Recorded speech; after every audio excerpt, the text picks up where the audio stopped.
With a new Jeep Compass, Jeep is closing a very important gap in their SUV portfolio, because this is the first car of Jeep in this so-called compact SUV segment. Very important, this is the most growing segment regarding to cars worldwide. So this is really a very important car for Jeep. What it's capable of, how it drives and what makes this car different, let's have a closer look now.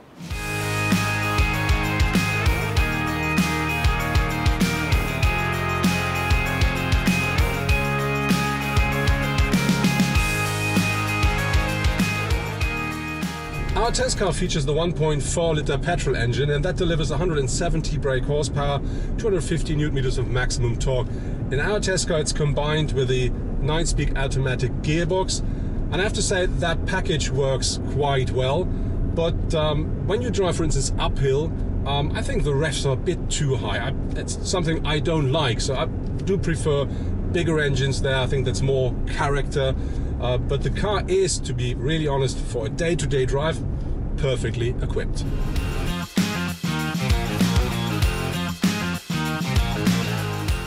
Jeep offers a variety of different diesel and petrol engines for their new Compass. There is first a 1.4-liter petrol engine with two different levels. So we have either 140 or 170 horsepower. The 140 version comes with a 6-speed manual gearbox and is a front-wheel driven car. The 170 horsepower version offers all-wheel drive and the 9-speed automatic. On top of this, there is a 2.4-liter engine that offers 184 horsepower. Very important, that comes as standard with all-wheel drive and the 9-speed automatic. Talking about the diesel engines, they offer a 1.6-liter engine with two different outputs. One is 120, the other one is 140 horsepower. The 120 horsepower version offers only front wheel power and only a 6-speed manual gearbox. The 140 horsepower version you can have either with a 6-speed manual or the 9-speed automatic transmission.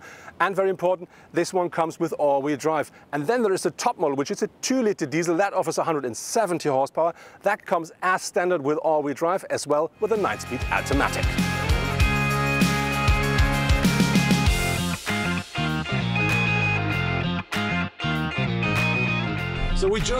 So now we've changed the car, and now we're driving the Compass Trailhawk, which is the real off-road version.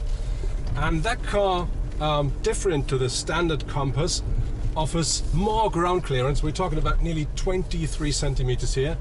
And this car also features skid plates to protect the car from beneath. And very important, we do have as the other Compass, different drive modes, which are auto, sand, mud and snow. But with this one you have an extra mode, and this one is called rock, which means this is for real rough grounds when you drive very slow. And I have to tell you, that really is great fun, and this really shows that driving an SUV does not mean that you can't go into real rough terrains. Jeep is positioning the Compass between the Renegade and the Grand Cherokee, and you find loads of these cars at the design of this car as well. Have a look at the front. You see something we already know from the Grand Cherokee, which is this very flat grille and this very slim headlights here.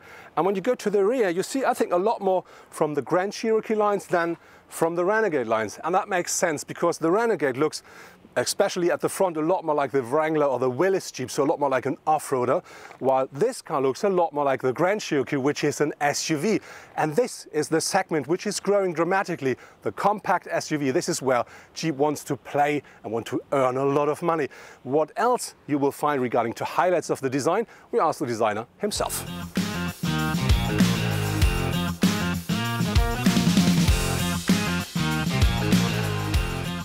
So now we're here next to the clay model of the new Jeep Compass, together with Klaus Busse. Klaus is one of the guys who is responsible for the design of the car. Klaus, what are the topics regarding to the design, and what kind of history do I find in this model or in the new Jeep Compass? So like with every Jeep, there have to be elements that come from the past, from 1941, all the way with us from the beginning of Jeep. Of course, the 7-slot grille, which you will always find on any Jeep model. in the past, in the now, on the Compass, and of course in the future. But also functional elements like the trapezoidal wheel arch that are purely born out of function and have become an iconic Jeep element. But on top of that, with the Compass, we've tried something very modern, something very new. Even though the cabin space on the inside is very, very spacious, we have this amazing roofline, this chrome treated roofline all the way from the A-post along the roof all the way to the C-post. And what it does, even though the cabin space is very spacious, it gives the exterior a very low, very sporty appearance. So the combination of historic elements like the 7-slot grille, trapezoidal wheel arch, combined with very fresh, very unique and modern elements like the roofline.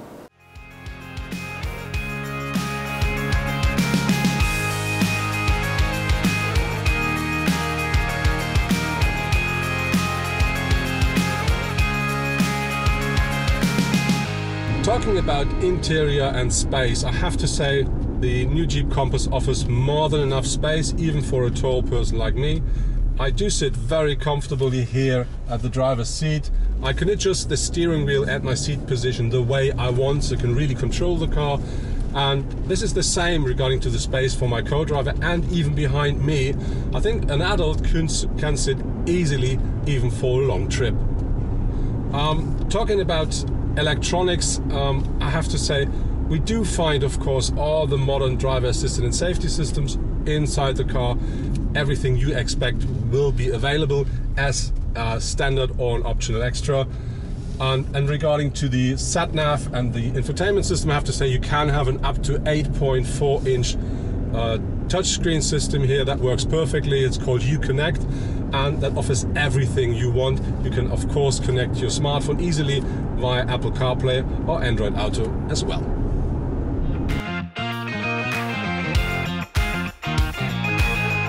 The Jeep Compass offers a load capacity of 438 liters with the rear seats up. That increases up to 1,251 liters when you fold down the rear seats. What I really like is this panel here, because this gives you the opportunity to choose between either having this flat loading floor or adjusting it and having the maximum boot capacity.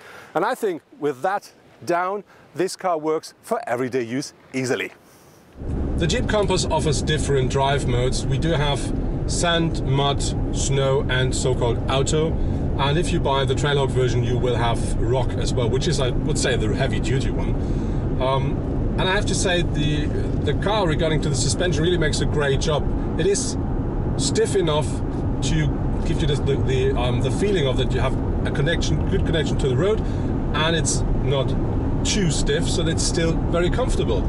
And I think this package works great, and together with the engine and the transmission, this is a really nice package that fits an SUV of this class absolutely perfectly. It's a very nice drive, and important while driving the car, where we found out it's quite quiet in here. So for instance, at the moment we're driving nearly 120 kilometers per hour, and as you hear, the noise level is quite low. This is something I really do like.